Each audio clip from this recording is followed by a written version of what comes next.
Many of us grew up in traditional churches, and in traditional church, it's kind of come one, come all. The auditorium is virtually a public space. Anybody can walk in off the street. Anybody can sit in a pew. And when everybody goes home, it's not like they were in your living room where your kids play, where your family lives, where you eat your meals. They leave the building and everybody goes to their own homes. There's a different dynamic in play when it comes to the home church that you have to really be on your guard. And I'm going to talk about 4 types of people who are too dangerous to have in your home church, because home church becomes a very intimate space, very small space where there's a lot more depth, a lot more intimacy, a lot more connection and confession, and it matters a great deal more who is in that space because of the kind of things that are taking place, where that space is located, who is in that space, and how that space is operating. That is not the same as the auditorium. And if you're not aware of this, you're going to get yourself in an absolute mess. I'm going to talk about the 4 types of people. I'm going to talk about how you can spot them, some of the warning signs, and then we're going to talk about some alternatives, some things that you can do rather than just inviting them to church. My encouragement here is guard your space, guard your people, have your antennas up, because Satan loves to derail anything that's transformational. And when you have church in your home, you're creating a transformational event or activity or space. Transformational community really is the best way to say that Satan would love to disrupt. And you're going to have to take some leadership, take some initiative, and say some hard things and do some hard things and make some hard decisions in order to keep everybody healthy and safe within your home church. And this is hard because we're also living life on mission. And that means that we get into messy situations, people who are in messy situations, and we want to redeem people and we want to pull them out and we want to be inclusive. But the old idea of just inviting them to church when church is in your living room is a little bit of a different animal. So let's talk about the 4 types of people first. There are people in this world who are just snakes. And I hate to say it that way, but they are deceptive people who are purposefully trying to weasel their way into spaces and take advantage of nice people. And home churches are made up of very nice people who are trying to do very good things for other people. You are sacrificial, you are giving of so much, and they will take everything that they can get from you. This is true from a personality, manipulation, narcissism standpoint. It's also true that there are just people who theologically are wolves, and they are going to try to derail you. We'll talk a little bit more about that category in number 4. Jesus warned about this in John 10. He talks about that his sheep will not listen to a stranger's voice. They will run from him.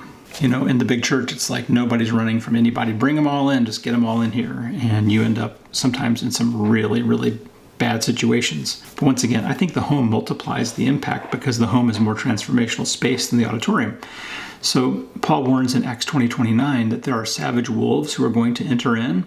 They're going to come in among you and they will not spare the flock. The flock needs leadership, and that is servant leadership. And that means that you need people who have antennas to spot these kind of people, to keep them from just savaging the people and manipulating and disrupting your gathering. Because once again, your gathering is sacred space, and you want to really protect that time and protect those people and protect the activities that are taking place because it's making a deep impact. So there are wolves out there, wolves in sheep's clothing. The second are the predators. There are people who prey on other people. There are sexual predators. There are manipulators. There are financial predators. And these are not people who you really want in your home around your kids, where your kids eat, sleep, and play. And these people are typically incredibly hard to reform. I'm going to put a link up here at the top to a video I did with Jimmy Hinton talking about how to spot people who are perverse predators. The third, there are people with personality issues who are just narcissistic manipulators. They are spiritually abusive, disruptive, obnoxious, will not play well with others. Anytime someone says something, they have something better, they have a better story, a bigger story, the bigger fish they caught. They're so insecure that they're always trying to maneuver their way to the top in any conversation. And they will manipulate and they will lie and they will contrive to make sure that they end up on top, because they cannot stand to not be on top, because they will feel less than, and that will feel very hurtful to them. And so they must constantly prove themselves. That means they're talking all the time, okay? They will take over your time. They will take over your space. They won't know when to leave. It will absolutely drain the mess out of you. I'm going to put a video up on the screen about the narcissists.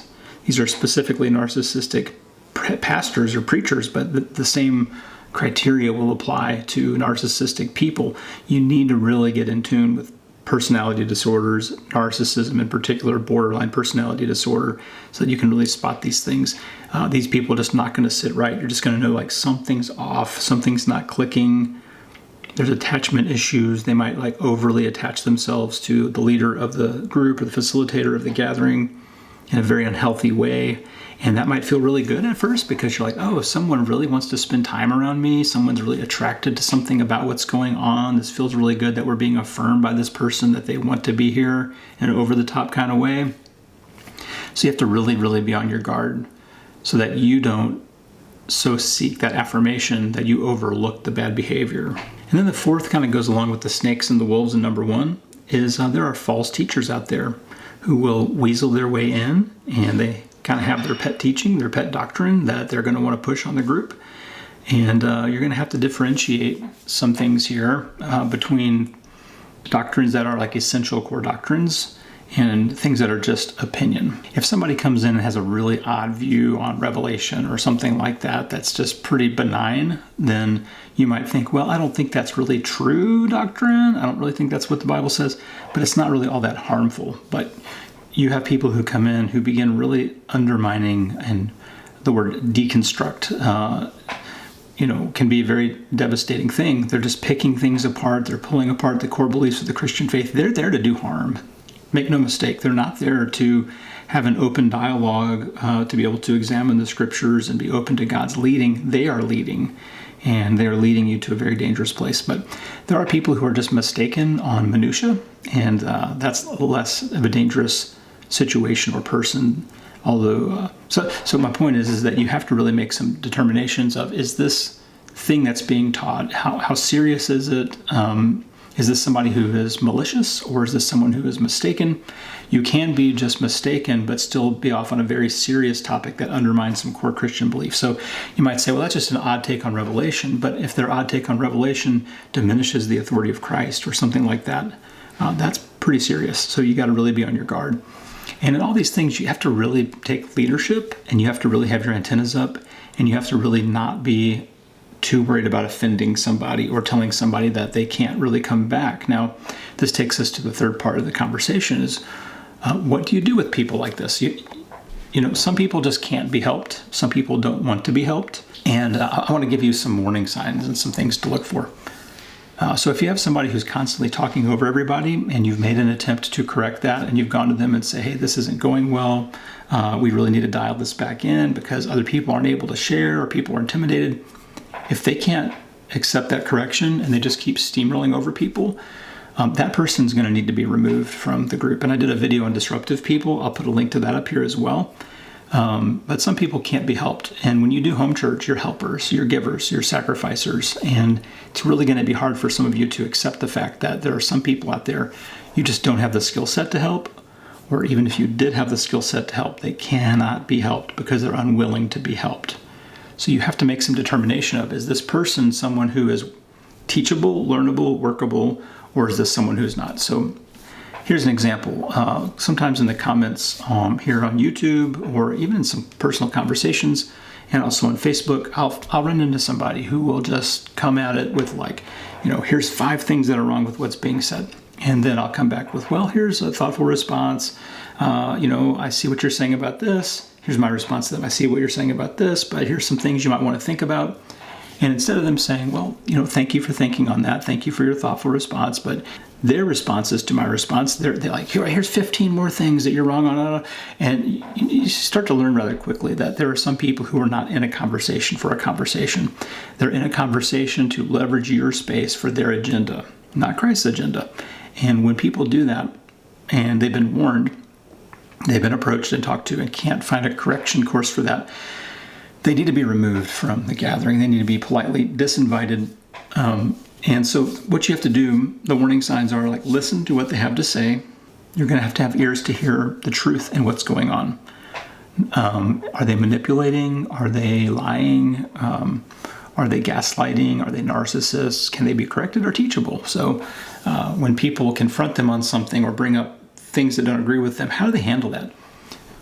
Not only their words, but watch their nonverbals. their attitude about things, the tone in which they use when they do these things. Are they antagonistic, or are they warm? Are they more receptive? So listen to what they say and watch what they do. And the third is listen to what others have to say about them. What is their reputation?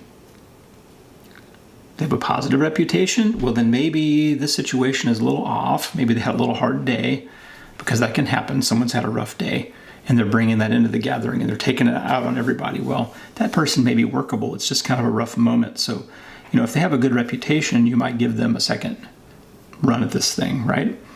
Now, when it comes to that second group of people who are kind of the predator people, when you catch any whiff of that, that has to be dealt with immediately. We don't give second chances with that. Someone's acting inappropriately toward a child, or in a space in the home where they shouldn't be, things like that.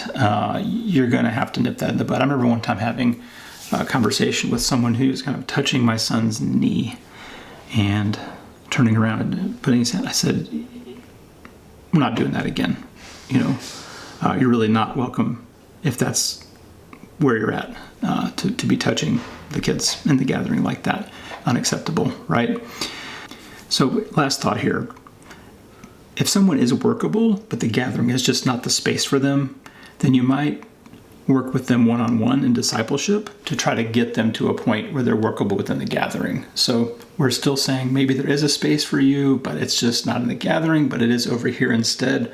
Maybe if it's a man, with some men who can hold you accountable, who can help you grow. And if they're not receptive to that idea, they shouldn't be in the gathering anyway. So that's going to be a big tell for you. But see, these are some of the things that can really keep you from some harm. And it's going to require some thick skin, and it's going to require you going against your niceness and your inclusiveness at times, which is really, really hard to do. I understand, but you really do have to protect your people. And so try that next step, that back step of saying, well, let's disengage you from the gathering, but let's bring you over here with a small core group of mature Christian men or women who can then disciple you to get you to a point where you're more ready for the gathering, and just see if they're willing to accept that. So that's the word for today. Hope it's been a blessing to you, and that it maybe gives you some insight on some things that are going on in your small group or your home gathering. But I hope you'll watch another video about house church. I'm going to put that up on the screen. If you haven't subscribed, do that now and hit that like button. And we'll see you again soon. Take care.